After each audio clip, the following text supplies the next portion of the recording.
మనం ఎప్పటి నుండో తమ్ముళ్ళ భావించే హరీష్ వాళ్ళ నాన్న ఈరోజు కరెంట్ షాక్ తగిలి చనిపోయారనమాట.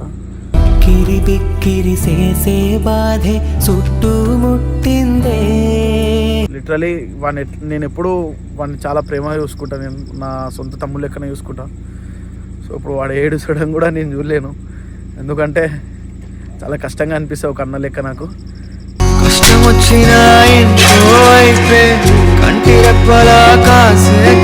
ఏం జరిగిందిరా? నేను అక్కడ ఉన్నా వస్తున్నా తోలుకున్నా. పొద్దున్న మాట్లాడు ఫోన్ చేశాడు, ఏమైందని అన్న, ఇట్లా నాన్నకి ఇట్లా హెల్త్ బాగాలేమో హాస్పిటల్ తీసుకొచ్చామంటే నేను గట్టిగా అరిచిన, ఏమైందంటే చనిపోయాడు అని చెప్పాడు. నేను నమ్మలేదంటే వీడియో కాల్ చేసి చూపిస్తే బెడ్ మీద ఉన్నాడన్న మా నాన్న మార్చరీ దగ్గర.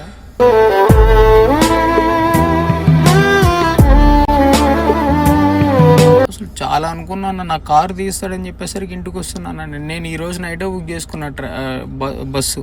రేపు పొద్దున 2:20 అట్లా దిగుతాం. మా నాన్నకు ఫోన్ చేసి సర్ప్రైజ్ ఇద్దామంటే నాకే సర్ప్రైజ్ ఇచ్చారు వాళ్ళు. మా నాన్న లేడని అసలు.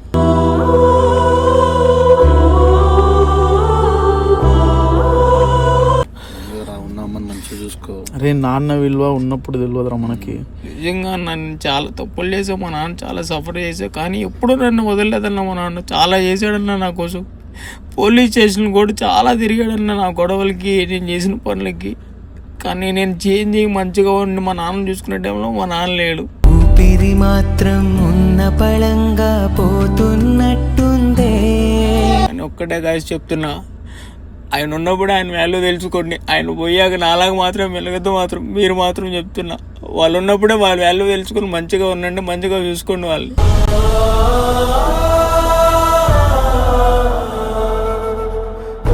మిమ్మల్ని అడిగేదన్నా జాతర ఉన్న ఈ మంత్లో అన్న వాళ్ళ విలువ అంటే ఇప్పుడు మీరు వచ్చినా కూడా సైలెంట్గా అట్లా ఉన్నాడు అన్న, మీతో మాట్లాడుకోండి. ఆయన మిమ్మల్ని విలువమని ఎప్పుడు నేను చెప్పినా పిలుస్తానా అని. ఇప్పుడు మీరు వచ్చి అట్లా పడుకో ఉన్నాడు, మీతో కూడా మాట్లాడుకోండి. ఆయన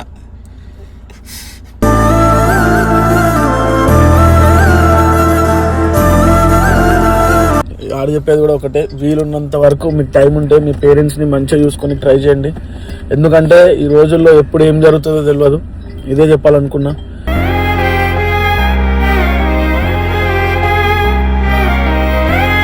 అట్లా అందరిని అడుగుతున్నా అని చెప్పి తెలిసి మా నాన్నకి ఎవరు చెప్పారు వెంటనే ఫోన్ చేసి, వేస్ట్ నా కొడుకు నువ్వు ఎవరిని పడితే వాడిని ఎందుకు కడుతుంటే వెంటనే 20,000 కట్టాడన్నా నాకు, మళ్ళా కొట్టాడన్నా నా అకౌంట్కి.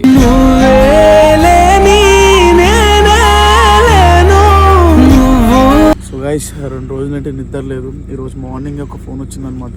వెంటనే పొద్దున్నే లేచి 9 గంటలకే మనం 600 కిలోమీటర్స్ ట్రావెల్ చేయడం జరిగింది. ఎందుకంటే మనం ఎప్పటి నుండో తమ్ముళ్ళ భావించే హరీష్ వాళ్ళ నాన్న ఈరోజు కరెంట్ షాక్ తగిలి చనిపోయారనమాట.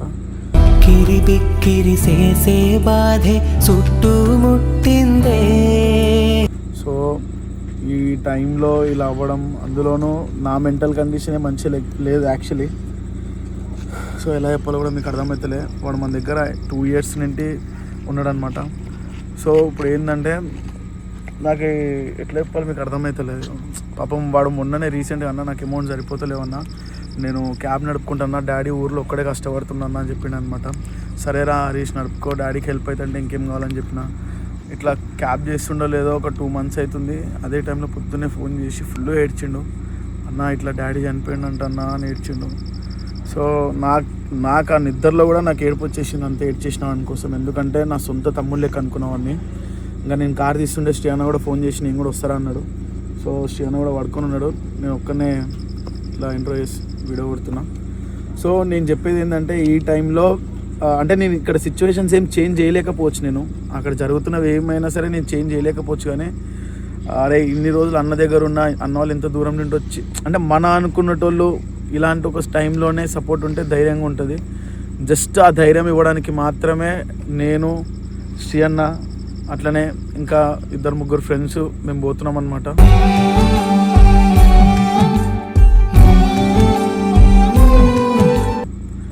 సో వాడిని ఎలా ఓదార్చాలో కూడా నాకు తెలియదు. ఎందుకంటే వాళ్ళ నాన్నే ప్రపంచం అనుకొని బతుకుతుండేవాడు. సో ఒక తెలిసి తెలియని వయసులో ఏమన్నా అయినప్పుడు మాకు ఆ ఫీలింగ్స్ ఏం లేకుండే, ఎట్లుంటుంది నాన్న ప్రేమ అనేది. కానీ వాడు ఇంత ఎదిగిన తర్వాత నాన్న అంటే అంత ఇష్టం ఉన్న తర్వాత ఈ టైంలో చేయి జారిపోవడం అనేది చాలా బాధాకరమైన విషయం ఇది.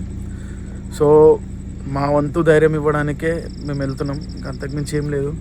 సో మీకు కూడా తెలుసు, మీలో వీడియోస్ చూసిన వాళ్ళలో కూడా మీలో ఫాదర్స్ ఎవరినైతే మిస్ అవుతుంటారో మీకు ఆ బాధ తెలుసు. సో లిటరలీ నేను ఎప్పుడూ వాడిని చాలా ప్రేమగా చూసుకుంటాను, నేను నా సొంత తమ్ముడు లెక్కనే చూసుకుంటాను. సో ఇప్పుడు వాడు ఏడుచడం కూడా నేను చూడలేను, ఎందుకంటే చాలా కష్టంగా అనిపిస్తుంది ఒక అన్న లెక్క నాకు. కష్టం వచ్చిన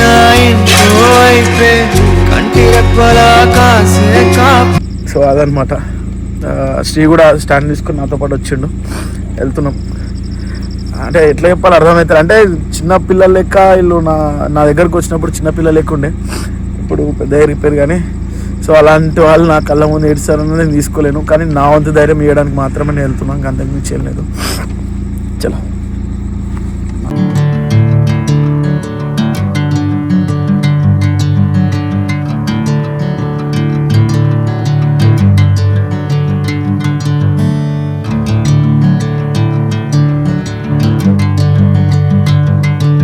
సో నిజంగా ఇది బాధాకరమైన విషయం, ఎందుకంటే మీకు చెప్పినట్టు వాడు పాపం 3 నెలల నుండి మా దగ్గర వెళ్ళిపోయి క్యాబ్ చేసుకుంటున్నాను అనమాట వాళ్ళ డాడీ కోసం. ఎందుకంటే నాన్నకు పైసలు సరిపోతలేవన్నా నేను చేసుకుంటాను అంటే చేసుకోరా హరీష్ అని చెప్పిన.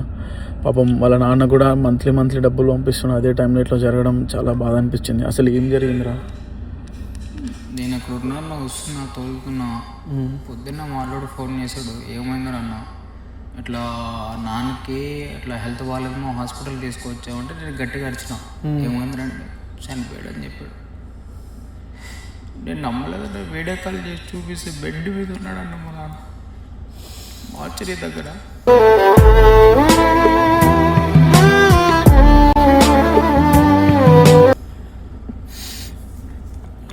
ఇంకా వెంటనే స్టార్ట్ అయిపోయాను. స్టార్ట్ అయిపోయి వచ్చేసరికి ఇంకా మొత్తం పోస్ట్ మార్టం చేపిద్దని చెప్పిన. అసలు ఏమైందని అడిగితే కరెంట్ షాక్ అని చెప్పారు. ఇట్లా తెలిగిందని చెప్తాగా ఇట్లా సంథింగ్ ఏదో వేస్తున్నాడంట, అది పట్టుకోవడంలో తగిలేసి అట్లనే పండిపోయాడు, అట్లనే స్పాట్ ఇక్కడే చనిపోయాడంట. లేకుండా అసలు ఏం అంటే ఊర్లో 3-4 డేస్ నుంచి అందరికి అట్లనే ఉందంట, ఒక 3-4 అట్లనే తగిలిందంట. మా నాన్న దొరికిపోయాడు లాస్ట్కి. అట్లా బై మిస్టేక్ ఎట్లా జరిగిందో అసలు చాలా అనుకున్నాను. నా కారు తీస్తాడని చెప్పేసరికి ఇంటికి వస్తున్నాను. నేను ఈరోజు నైటే బుక్ చేసుకున్నా బస్సు, రేపు పొద్దున 2:20 అట్లా దిగుతాం. మా నాన్నకు ఫోన్ చేసి సర్ప్రైజ్ ఇద్దామంటే నాకే సర్ప్రైజ్ ఇచ్చారు వాళ్ళు. మా నాన్న లేడని అసలు.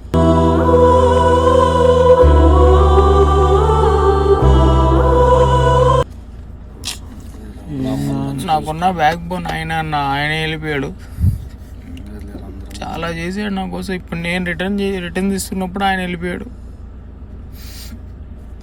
ఎవ్వరూ పట్టించుకోరు, ఎవరు చూడరు అన్న ఇక్కడ నన్ను. ఆయన కోసం వచ్చి వెళ్ళేటోడిని మీ దగ్గర నుంచి, అక్కడి నుంచి వచ్చి. ఆయన వెళ్ళాడు, ఆయన వెళ్ళిపోయాడు.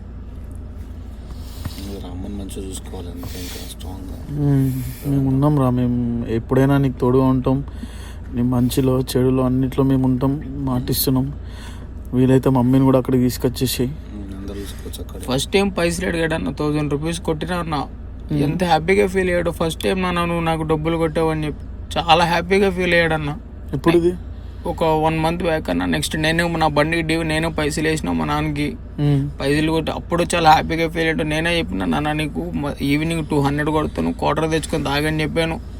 కొట్టాను, చాలా హ్యాపీగా ఫీల్ అయ్యాడు. ఒక 2 డేస్ బ్యాక్ అన్నది జరిగింది. ఈ రోజు ఇలా చెప్పేశారు నాకు ఫోన్ చేసి. ఏడ్చి పాపం ఎట్లా అంటే ఆడు అయితలేదు అంత పాపం పొద్దున్నుంటే. అరే నాన్న విలువ ఉన్నప్పుడు తెలియదురా మనకి. నిజంగా నన్ను చాలా తప్పులు చేసా, మా నాన్న చాలా సఫర్ చేసా, కానీ ఎప్పుడు నన్ను వదలలేదన్న మా నాన్న. చాలా చేశాడన్న నా కోసం. పోలీస్ స్టేషన్ కూడా చాలా తిరిగాడన్న నా గొడవలకి, నేను చేసిన పనులకి. కానీ నేను చేంజ్ మంచిగా ఉండి మా నాన్న చూసుకునే టైంలో మా నాన్న లేడు. ఊపిరి మాత్రం ఉన్న పళంగా పోతున్నట్టుందే. వెళ్ళిపోయాడు నన్ను వదిలేసి మా నాన్న.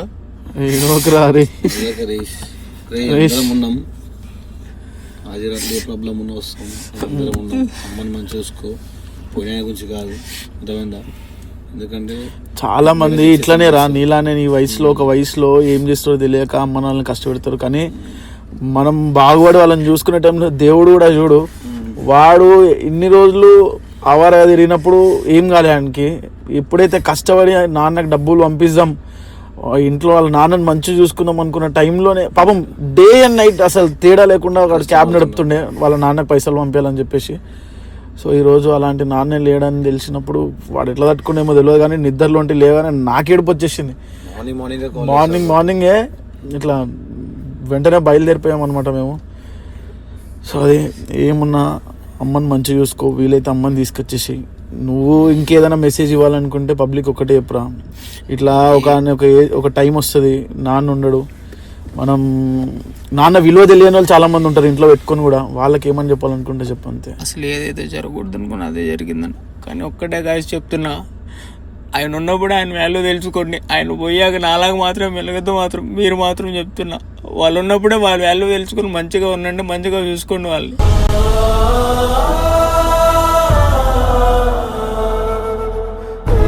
నేను చాలా ఇబ్బంది పెట్టాను మా నాన్నని, చాలా చేశాడు నా కోసం. ఇప్పుడు నేను కష్టపడి మా నాన్నని చూసుకుంటుంటే ఆయన నాతో లేడు, తీసుకెళ్ళిపోయాడు దేవుడు.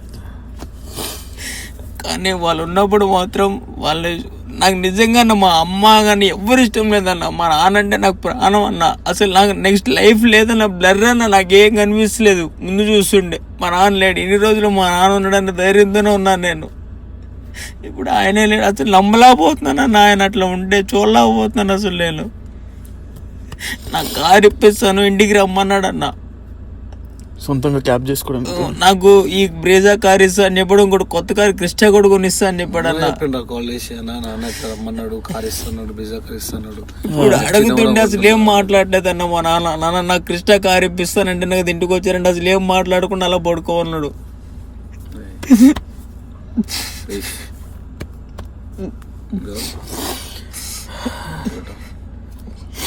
ఏం కాదు హరీష్, మీ అన్నలా ఉన్నాం. ఎటు మిమ్మల్ని అడిగేదన్న, జాతర ఉన్న ఈ మంత్లో అన్న వాళ్ళ విలువ అంటే ఇప్పుడు మీరు వచ్చినా కూడా సైలెంట్గా అట్లా ఉన్నాడు అన్న, మీతో మాట్లాడకుండా ఆయన.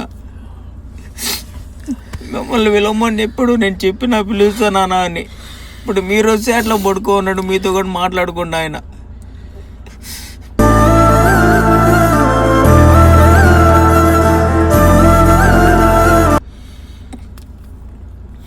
ఒక్కటే గాయస్, ఆయన ఉన్నప్పుడు ఆయన వాల్యూ తెలుసుకొని ఆయన మంచిగా చూసుకోండి. ఆయన వెళ్ళిపోతే మీరు ఎంత గింజుకున్నా కూడా రాడు. ఆయన ఎంత గింజుకున్నా కూడా రాడు మీ దగ్గరికి. ఆయన ఉన్నప్పుడే మంచిగా చూసుకోండి ఆయన్ని. అలా మాత్రం అసలు మెలగద్దు మీరు అట్లా. ఏం కాదు, మేము ఉన్నాం. కానీ ఒక్కటే చెప్తున్నా, నీలో మా నాన్నని చూసుకునే ఉన్నానన్న నీ దగ్గర మాత్రం. నిజంగానే అన్న, అట్లా అనకరా, నాకు ఎట్లా అవుతుంది. అరే నిజంగా చెప్తున్నా, నాకు తమ్ముడు లెక్క వీడు. నేను వీడిని ఎట్లా చూసుకుంటానంటే నాకు తెలుసు ఆ విషయం. అలాంటిది నాకు లిటరల్లీ చెప్తున్నా, నాకు కాళ్ళు ఇప్పుడు కూడా షివరింగ్ అవుతున్నాయి. ఏమంటారు దాన్ని, ఫుల్ టైర్డ్ అయిపోయినా నేను. ఐ మీన్ లైక్ నాకు 2 days నేను నిద్ర లేదు. అయినా సరే స్టిల్ నేను వీడి కోసం ఇంత దూరం వచ్చిన. దాన్ని ఏమంటారో తెలియదు కానీ అదే వాటర్ కావాలి. శ్రీయన్న లేవు అది వాటర్ కాదు,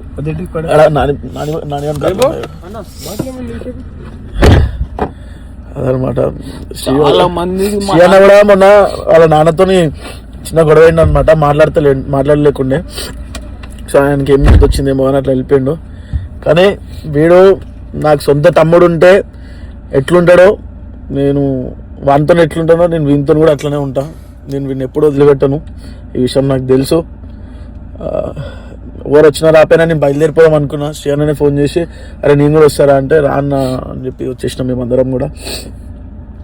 చాలా ఇలాంటి ఒక సిచ్యువేషన్ మన ఇంటి దాకా వచ్చేంత వరకు మనకే అర్థం కాదు అది ఎలా ఉంటుంది అనేది. బట్ రావద్దు, ఎవరికి రావద్దు. చాలా మంది కన్నా పేరెంట్స్ లేని వాళ్ళకి మా నాన్నతో మాట్లాడిపించాను, మా అమ్మతో మాట్లాడిపించాను, మమ్మీ లేని వాళ్ళకి మా మమ్మీతో మాట్లాడిపించాను, నాన్న లేని వాళ్ళకి మా నాన్నతో మాట్లాడిపించాను అన్న. ఈరోజు నాకేమో మా నాన్న లేకుండా తీసుకెళ్ళిపోయాడు ఆయన దేవుడు. చాలా మందికి మాట్లాడిపించి ఇప్పుడు నాతో ఎవరు మాట్లాడిపిస్తారన్న మా నాన్నతో. నాకు చాలా చేశారు. అసలు ఎప్పుడు ఒకరి దగ్గర 1 రూపాయి తినడన్న మా నాన్న. మా నాన్నే చాలా మంది పెట్టాడన్న. అసలు 10 మంది నేను అట్లనే ఎత్తుకెళ్ళిపోతాడన్న. ఆయన అట్లా పడుకోన్నాడు, లేకమంటే లేస్తలేడన్న. అసలు లేకమంటే అసలు లేస్తలేడు ఆయన. ఏమైంది వండుగా ఉన్నాడు లేకుండా.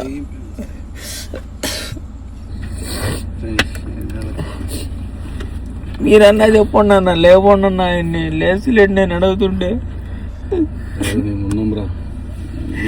ఇంకా జరిగిన ఏం చేయలేమని మాటిస్తాను. మేము ఎప్పుడు వదులుకోరు నిన్ను, నీకు తెలుసు ఆ విషయం. మీ అన్నలం ఎప్పుడు ఉంటాం నీ వెనకాలనే. ధైర్యంగా ఉండు. మమ్మీని తీసుకొచ్చేసాడు సరేనా? ఇక్కడ ఏమొద్దు కానీ మేము అందరం ఉంటాం ఆడ, నువ్వు వచ్చేసి. ఊళ్ళో కూడా పిచ్చి కొడుకు ఒకళ్ళు కూడా ఆగుస్తారు. ఏ పట్టించుకోకు, నీకు అన్నీ తెలుసు. చిన్నపిల్లలు అయితే కాదనుకుంటున్నా. ఏమున్నా మంచిగా చూసుకుంటాం. తెలుసు వాళ్ళు నిజంగా ఏం చూస్తున్నాం అని. ఒకటే చెప్తున్నాం మీ అందరికీ కూడా, ఏమున్నా వీలైనంత తొందరగా వాళ్ళని మంచిగా చూసుకోవడానికి, హ్యాపీగా ఉంచుకోవడానికి మాత్రమే ట్రై చేయండి. ఇంకొంచెం టైం ఉంటాడు, ఇంకా బాగా చూసుకునేటాడేమో వాళ్ళ నాన్నని. మొన్న నుంచే కష్టపడుతుంటారు. నిజంగా చెప్తున్నా. మిడ్ నైట్ ఫోన్ చేస్తుంది, ఎర్లీ మార్నింగ్ ఫోన్ చేస్తుంది. అన్న రోడ్డు ఆడున్నా ఏడున్నా ట్రాన్సాక్షన్ అవుతుంది అవుతుంటే అవునా పెట్ట అట్లా అట్లా అట్లా అని చెప్పి తీసుకొచ్చి మాట్లాడుతూనే ఉండు, అన్నీ చేస్తూనే ఉండు. ఇంటికి వచ్చి కలుస్తున్నాడు. తిరిగి వచ్చి అలా అయ్యే సాగు రావాల్సి వచ్చింది. ఏం కాదురా, మేము ఉన్నాంలే. సో గైస్, ఆడ చెప్పేది కూడా ఒకటే, వీలున్నంత వరకు మీకు టైం ఉంటే మీ పేరెంట్స్ని మంచిగా చూసుకొని ట్రై చేయండి. ఎందుకంటే ఈ రోజుల్లో ఎప్పుడు ఏం జరుగుతుందో తెలియదు. ఇదే చెప్పాలనుకున్నా.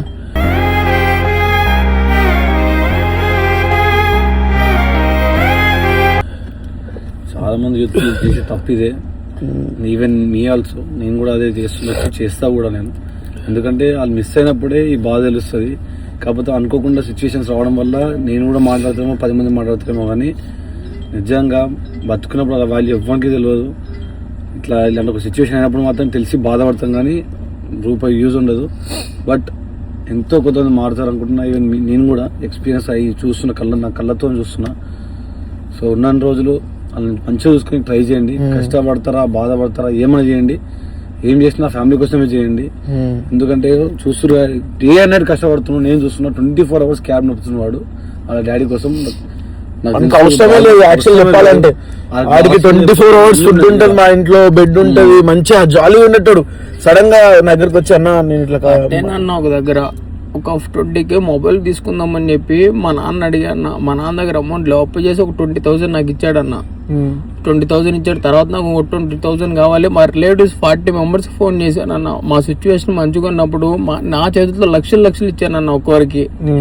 అట్లా అందరిని అడుగుతున్నా అని చెప్పి తెలిసి మా నాన్నకి ఎవరు చెప్పారు, వెంటనే ఫోన్ చేసి వేస్ట్ నా కొడుకు నువ్వు ఎవరిని పడితే వాడిని ఎందుకు కడుతుంటే వెంటనే 20,000 కట్టాడన్న. నాకు మళ్ళా కొట్టాడన్న నా అకౌంట్కి.